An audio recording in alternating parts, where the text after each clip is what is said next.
우리의 말의 힘이 얼마나 큰가에 대해서는 우리가 많이 듣고 알고 있습니다. 사람들은 이 들은 말 때문에 평생을 불행 가운데 사는 사람도 있습니다. 그리고 어떤 사람은 이 절망적인 삶을 살 수 없는 그런 삶이었지만 희망의 말을 들은 사람들은 이 평생 보람 있는 삶을 또 살기도 합니다. 우리가 들은 소식이 우울한 소식이 있다면 우리의 삶도 역시 우울해지고 한숨만 나올 때가 많습니다. 그러나 기쁨의 소식을 듣게 된다면 우리는 하루 종일 기분 좋게 보내기도 합니다. 불치병에 걸렸다는 사람들에게는 치료약이 개발되었다는 그런 소식이 큰 기쁨의 소식일 것입니다. 취업 원서를 던 청년에게는 합격 통지서가 아마 큰 기쁨일 것입니다. 누가복음 7장에 보면 나인성 과부가 나옵니다. 그녀는 외동아들이 있었는데 그 아들도 병으로 죽고 말았습니다. 장래 행렬이 지날 때에 예수님은 제자들과 함께 마주오고 있었죠. 그때 예수님께서는 울고 있는 그 과부를 보면서 울지 말라고 말씀하셨습니다. 자녀를 잃고 슬퍼하는 여인에게는 울지 말라는 그 말이 전혀 위로가 되지 않았을 것이죠. 많은 이웃 사람들이 이 여인에게 울지 말라고 말을 했을 것이기 때문입니다. 이 사람들은 이렇게 울지 말라고 말을 하지만 울지 않게 해줄 수는 없었습니다. 이 여인이 울지 않도록 하기 위해서는 이 여인이 슬퍼서 우는 그 슬픔을 이길 만한 그런 기쁨이 있어야 하기 때문입니다. 그러나 예수님은 달랐습니다. 예수님은 이 여인 보고 울지 말라고 말씀하시면서 정말로 울지 않게 해주셨죠. 그 관에 손을 대었을 때에 그 청년이 일어났기 때문입니다. 이 여인이 얼마나 기뻤겠습니까? 다시 살아 돌아온 여인, 자기 아들로 말미암아 굉장한 기쁨이 있었을 것입니다. 1983년도에 한 방송사에서 이산가족 찾기를 시작했습니다. 그래서 6.25 전쟁으로 인하여서 가족을 잃어버린 사람들, 이런 사람들을 이제 찾기 시작하는 것이죠. 사람들은 전쟁 후 30년을 잃어버린 가족들을 그리워하며 살았습니다. 그때는 피난을 하면서 뿔뿔이 흩어져 어디로 갔는지, 죽었는지 살았는지 알지 못했습니다. 때로는 꿈에서라도 정말 보고 싶어 했을 것입니다. 그런데 이런 방송을 통해서 헤어졌던 가족들이 하나 둘씩 상봉을 하는 것들을 우리가 보지 않았습니까? 그 방송으로 인해서 외로움과 슬픔 속에 지내고 있었던 사람들은 기쁨을 되찾을 수 있었습니다. 잃어버린 가족을 찾은 그 기쁨을 누렸을 것입니다. 이런 기쁨은 사람들의 삶에 큰 활력을 주는 것이죠. 자녀를 잃은 부모에게 가장 큰 기쁨은 잃은 자녀를 다시 찾았다는 기쁨일 것입니다. 오늘 우리가 읽은 본문에 나오는 야곱은 잃어버렸던 사랑하는 요셉을 찾은 기쁨이 있습니다. 얼마나 놀랐던지 정신이 나간 듯 어리벙벙하여서 그 말을 고지 들을 수 없다고 오늘 본문에서는 말씀하고 있습니다. 시간이 지나자 요셉이 보낸 수레를 보고서야 비로소 제정신이 들었죠. 야곱에게 있어서 요셉이 아직 살아있다는 그 소식보다 더 기쁜 소식은 없었을 것입니다. 그 외에도 또 다른 기쁨의 소식이 있었죠. 예. 이것은 요셉이 그의 형들을 만났다는 소식을 듣고 이 바로와 그의 신하들이 기뻐했다는 본문의 말씀이 나옵니다. 그리고 또 제일 막내인 베냐민도 역시 사랑하는 형을 만나서 큰 기쁨에 젖어 있었을 것입니다. 이 기쁨의 소식들이 우리에게 주는 그런 교훈이 무엇인지 한번 살펴보도록 하겠습니다. 첫째로 바로왕과 신하들에게 들려온 기쁜 소식입니다. 16절 말씀이죠. 요셉의 형제들이 왔다는 소문이 바로의 궁에 전해지자 바로와 그의 신하들이 기뻐하였다. 요셉의 형제들이 왔다는 소식을 들은 바로왕과 신하들이 기뻐했다고 했는데 그 이유가 무엇일까요? 그것은 그만큼 바로 왕과 신하들이 요셉을 좋아하고 인정했다는 의미입니다. 그래서 요셉의 기쁨이 그들의 기쁨이 되었던 것입니다. 그만큼 요셉은 이집트 사람들에게 존경받는 인물이 되었다는 것을 우리가 알 수가 있습니다. 바로와 신하들이 기뻐했던 또 다른 이유가 있습니다.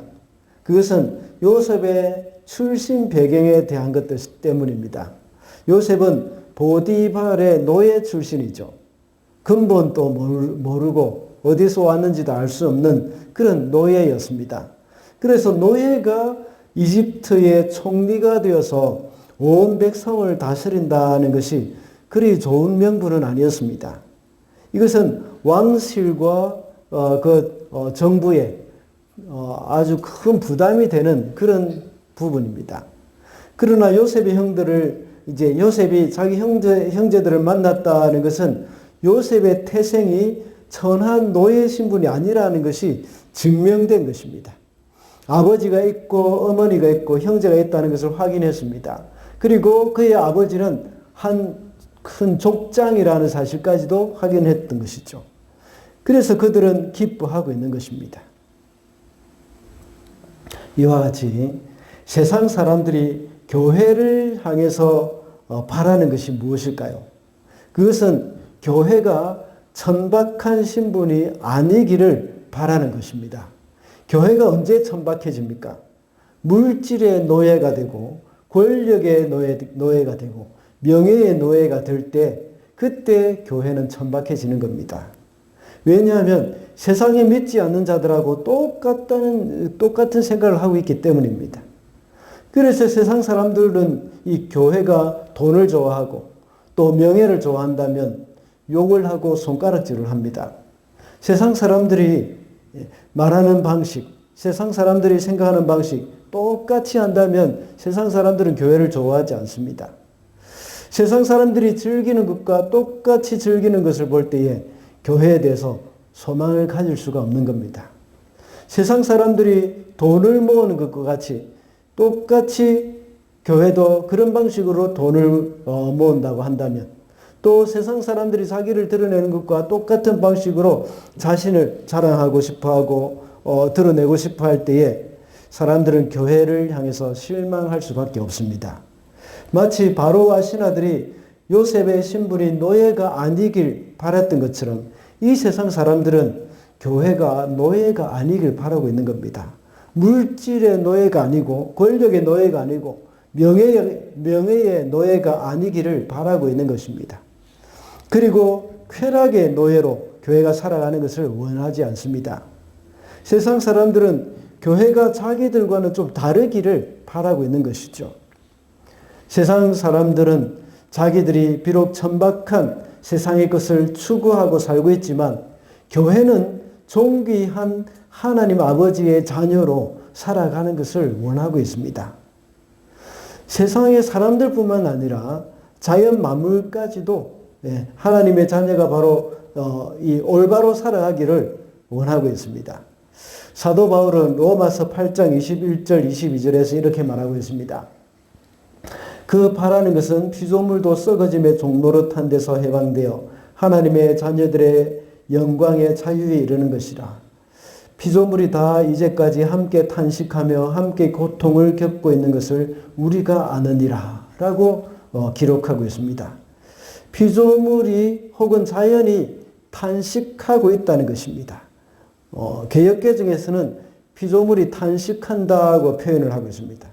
우리는 자연 만물을 피상적으로만 바라볼 때에 우리를 둘러싸고 있는 이 모든 자연이 아름답다고 말합니다.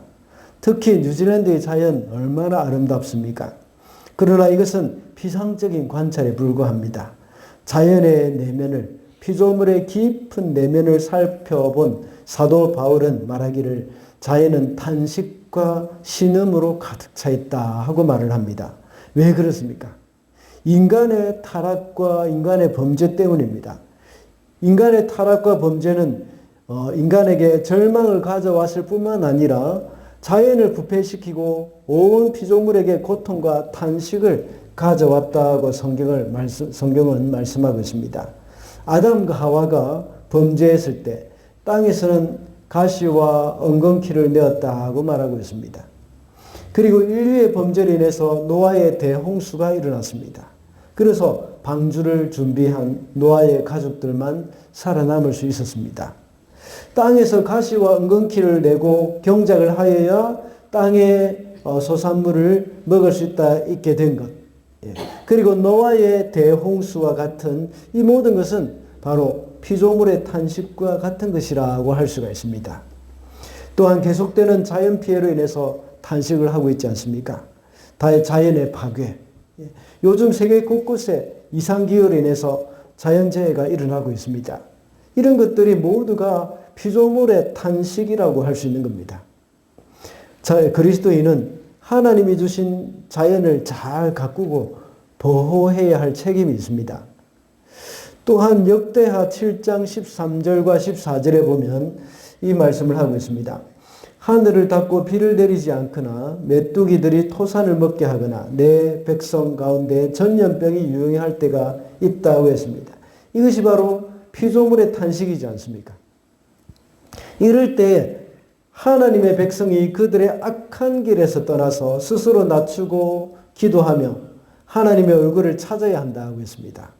이와 같이 세상 사람들이나 자연이나 듣고 싶어하는 기쁨의 소식이 무엇일까요? 하나님의 백성이 올바로 살아가야 한다는 겁니다. 이 세상에 자연 만물이 탄식을 하는 것, 자연 만물이 재난이 일어나는 것, 파괴되어지는 것, 이런 것들이 전부 다 인간의 죄로 말미암아서, 인간의 탐욕으로 말미암아서 이루어지고 있는 것이지 않습니까? 그러므로 이 세상 사람들이나 자연 만물들이나 다 듣고 싶어하는 그 기쁨의 소식, 그것은 바로 교회가 본래의 진정한 모습을 되찾았다는 것입니다. 지금까지 이 세상의 탐욕의 노예로 교회가 살아왔다고 하더라도 이제는 하나님의 자녀로서 존귀한 삶을 회복하는 것입니다. 오늘 본문에 나오는 요셉의 형제들이 그전에는 정말 탐욕스러운 마음과 시기와 질투로 요셉을 미워하고 팔아먹어 버렸지만 이제는 요셉과 화목해서 하나가 되어 진정한 하나님의 백성으로 살아가고 또 하나님의 권속으로 살게 되었던 것처럼 그럴 때에 바로와 신하들이 기뻐했다는 것이죠. 그 모습을 보고 기뻐했다는 겁니다. 요셉과 형들이 바로 만나게 된 것에 대해서 기뻐했다는 것이죠. 이집트의 바로 왕과 그의 신하들과 같이 이 세상을 향해서 우리가 교회가 던질 수 있는 기쁨의 소식, 그것은 바로 무엇이겠습니까? 예수 믿고 부자되었다 하는 그런 소식이 아닙니다. 예수 믿고 병 고치고 예수 믿고 이 세상에서 성공했다는 그런 소식이 아닙니다. 이 세상을 향해서 교회가 던질 수 있는 그 기쁜 소식은 교회가 영광스러운 모습을 되찾았다 하는 그런 소식입니다. 이집트와 같은 이 세상에서 높은 지위를 얻었다는 소식이 아니라 교회 안에 성령의 역사가 일어나고 또 하나님의 그 크신 일들이 교회 안에서 일어났다 하는 그런 소식입니다. 교회가 죄를 미워하고 영광스러운 모습을 되찾았다 하는 소식, 이것을 전해야 합니다. 그것이 바로 이 이집트의 왕과 같은 이 세상, 신하들과 같은 이 세상 사람들이 기뻐하는 소식이라 하는 사실 우리는 명심해야 하겠습니다. 둘째로 베냐민에게 들려온 기쁜 소식이 있습니다. 22절 말씀입니다. 또 그들에게 새 옷을 한 벌씩 주고 베냐민에게는 특히 은돈 300세겔과 옷 5벌을 주었다. 요셉의 형제들이 요셉을 만나고 다시 돌아오기로 하고 길을 떠났습니다. 이제 가서 아버지 야곱에게 요셉이 살아있다는 기쁜 소식을 전한 후에 다시 아버지를 모시고 이집트로 돌아와야 합니다. 그때 요셉은 형제들에게 선물을 주었죠. 요셉이 형제들에게 준 선물은 새 옷을 한 벌씩 준 것입니다. 그 외에 바로왕의 명령대로 수레를 여러 대 주고 여행의 길에 먹을 수 있는 그 양식들을 별도로 또 마련해 주었습니다. 그리고 베냐민에게는 특별히 은돈 30세겔과 또 옷 5벌을 주었습니다. 형님들보다 훨씬 많은 5배나 많은 옷을 줄 뿐만 아니라 은돈까지 더 주었죠. 요셉이 베냐민에게 이렇게 한 이유는 무엇이겠습니까? 물론 베냐민은 자신의 친동생입니다. 다른 형들은 모두 배다른 형들이지만 베냐민은 자신과 엄마가 같은 형제이기 때문이기도 합니다. 그래서 더 특별히 정이 갔던 것입니다. 그리고 베냐민은 가장 약한 존재이죠. 그를 보호해 줄 형제도 없습니다. 태어나서부터 엄마도 없었습니다. 겨우 아버지만 베냐민을 보호해 줄 수 있습니다. 더군다나 함께 늘 같이 있었던 요셉이 팔려가고 난 후에는 아버지가 가장 아끼고 사랑하는 아들이 되었습니다. 요셉은 아버지 야곱이 가장 소중히 여기는 베냐민을 존귀히 여긴 겁니다. 그러나 지금까지 형들은 아버지가 소중히 여기는 아들을 괄시했고 팔아먹어버렸습니다. 그것은 참된 교회가 할 일이 아닙니다. 참된 교회는 하나님 아버지가 존귀히 여기는 사람을 존귀히 여기는 겁니다. 베냐민은 바로 그런 존재였습니다. 가장 약한 존재라는 것이기도 하고 또 하나님 아버지, 자기의 아버지 야곱이 가장 소중히 여기는 아들이었기 때문이기도 합니다. 지난 수요 기도회 때도 말씀을 드렸듯이 하나님 나라의 공동체는 가장 약한 존재를 어떻게 대하느냐, 이것이 중요한 겁니다. 그렇게 할 때 하나님으로부터 존귀히 여김을 받습니다. 그러므로 교회는 이렇게 하나님으로부터 존귀히 여김을 받는 사람을 존귀히 여길 수 있어야 합니다. 하나님이 존귀히 여기는 자가 어떤 사람입니까? 그것은 가장 약한 존재입니다. 마태복음 25장 40절에 보면 내 형제 중에 지극히 작은 자 하나에게 한 것이 바로 나에게 한 것이라고 말씀하셨습니다. 그리고 25장 45절에 보면 지극히 작은 자 하나에게 하지 않은 것이 나에게 하지 않은 것이라고 했습니다. 하나님은 지극히 작은 자하고 하나님 당신하고 그 예수님 당신하고 동일시한 것입니다. 지극히 작은 자라고 해서 예수님과 별개로 취급한 것이 아니라 예수님 이꼬로 지극히 작은 자, 이렇게 생각을 하고 있는 겁니다. 그래서 하나님의 백성들도 역시 지극히 작은 자, 하나님이 소중히 여기는 그 지극히 작은 자를 소중히 여기는 것, 이것을 하나님은 기쁘시게 여긴다는 겁니다. 그러나 세상 사람들은 반대이죠. 이 세상 사람들은 권력이 있고 힘이 있는 사람들에게 잘해줍니다. 그들을 모든 것에 있어서 우선순위에 놓기도 합니다. 그래서 높은 사람이 오면 경호원들을 붙이고 또 미리 길을 다 정리해 놓습니다. 특히 군대에서 그것을 실감하지 않습니까? 우리 장로님 장교 출신이신데 네. 이 군대에서 사단장이 부대를 한번 방문한다 하면 어떻게 됩니까? 완전히 난리 나지 않습니까? 그 부대는 일주일 내내, 일주일이 뭡니까? 2주, 3주 내내 비상이 걸립니다. 부대 전체를 청소하고 사단장이 들어오는 길목에 작은 돌 하나도 있어서는 안 되는 겁니다. 그래서 귀하신 분이 오시는데 조금이라도 불편하거나 차가 들컹하면 안 되는 거죠. 그래서 길까지도 완전히 포장도로보다 더 완벽하게 길을 준비해 놓습니다. 그런데 정작 당일이 되면 사단장은 헬기를 타고 오는 겁니다. 이 세상은 이렇게 힘이 있는 사람, 권력이 있는 사람을 가장 중요하게 생각하고 있습니다. 그러나 하나님 나라는 그렇지 않습니다. 하나님 나라는 가장 약한 사람을 소중히 여깁니다.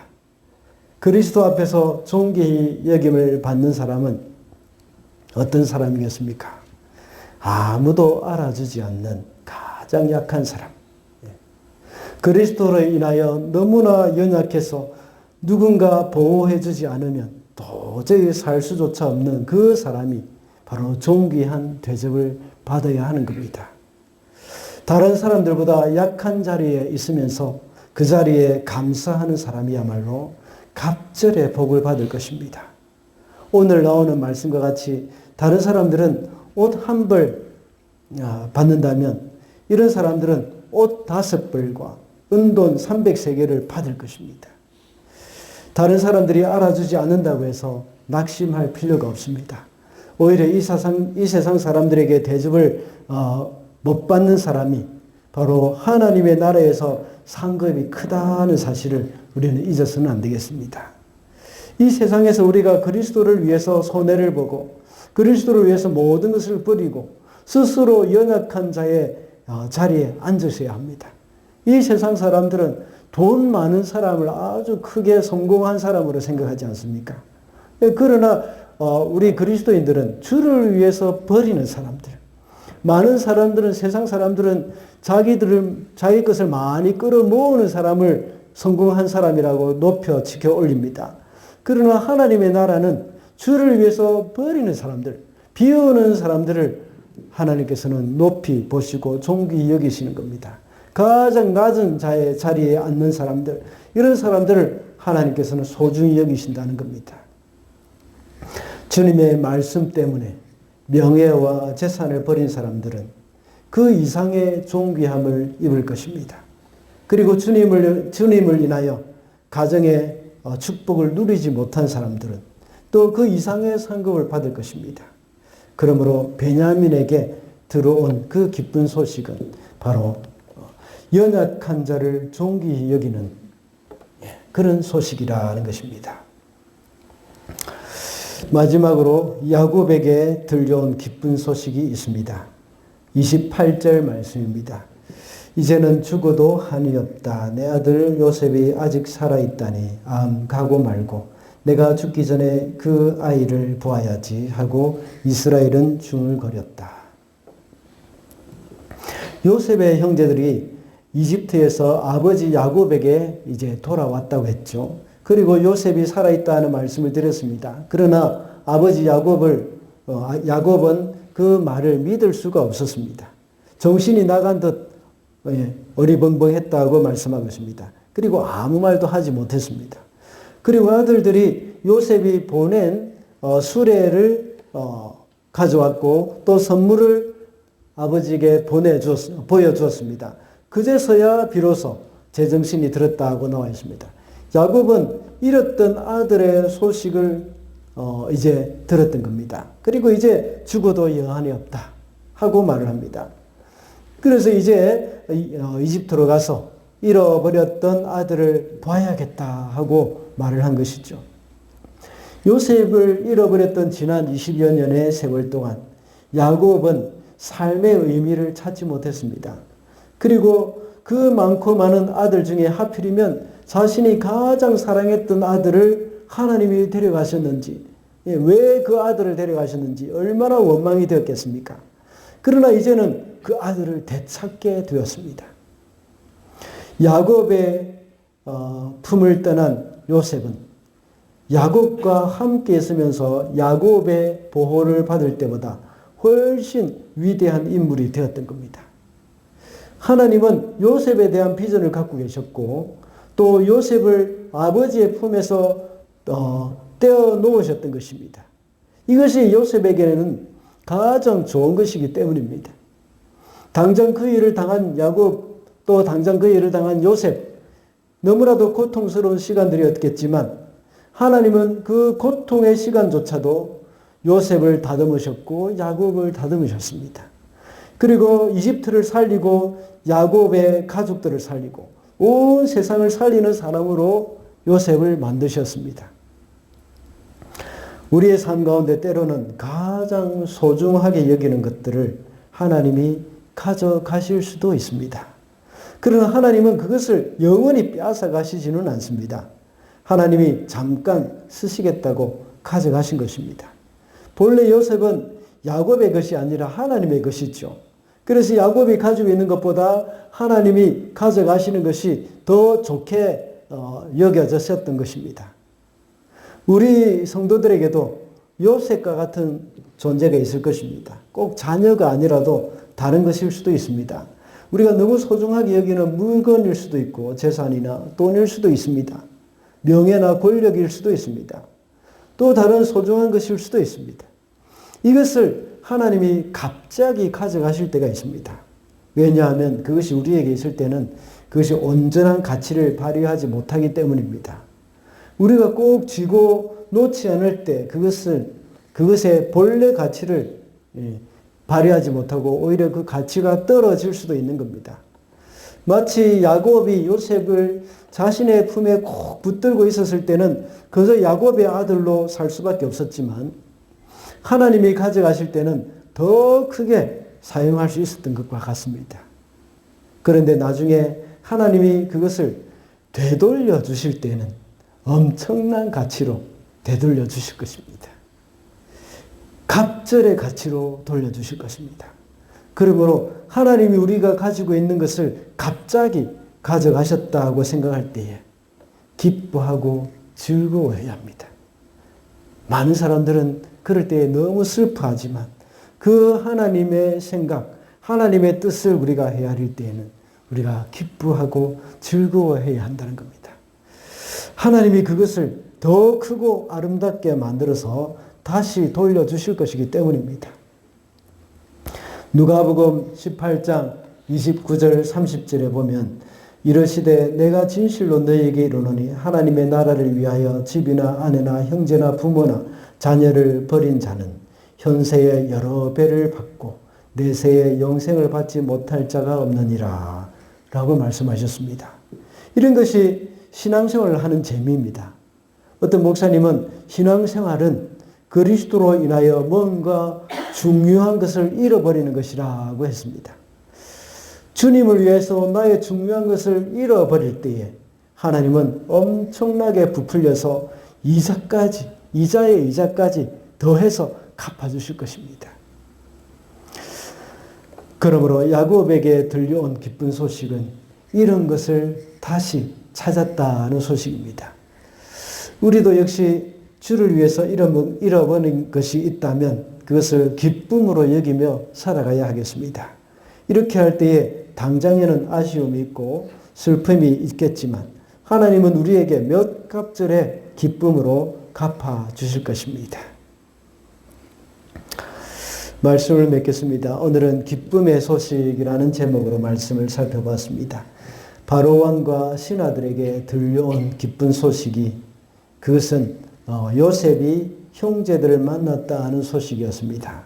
이것은 요셉의 신분이 노예 출신이 아니라 바로 족장의 가문의 출신이었다는 사실을 알았기 때문에 기뻐했다고 했습니다. 이와 같이 이 세상 사람들은 교회가 천박한 이 세상의 가치관의 노예로 살아가는 것이 아니라 존귀한 하나님의 자녀로서의 삶을 원한다는 것을 우리는 기억해야 합니다. 이 세상 사람들에게 교회가 던져야 할 기쁜 소식은 교회가 죄를 미워하고 영광스러운 하나님의 자녀의 모습을 되찾았다는 소식입니다. 그리고 베냐민에게 들려온 기쁜 소식입니다. 이것은 요셉이 베냐민을 더 소중히 여기고 많은 선물을 주었던 것을 보면서 알 수 있습니다. 이와 같이 이 세상도 역시 교회는 가장 연약한 존재, 하나님이 소중히 여기는 그 존재를 우리가 존귀히 여겨야 한다는 말씀입니다. 또한 야곱에게 들려온 기쁜 소식입니다. 잃었다고 생각했던 요셉을 다시 찾았다는 사실입니다. 주를 위해서 잃어버릴 때 하나님은 몇 갑절로 갚아주신다는 것을 기억하면서 주를 위해서 내 소중한 것을 드리는 기쁨을 누려야 하겠습니다. 그래서 하나님의 나라를 위해서 귀하게 쓰임을 받는 저와 여러분이 되시기를 바랍니다.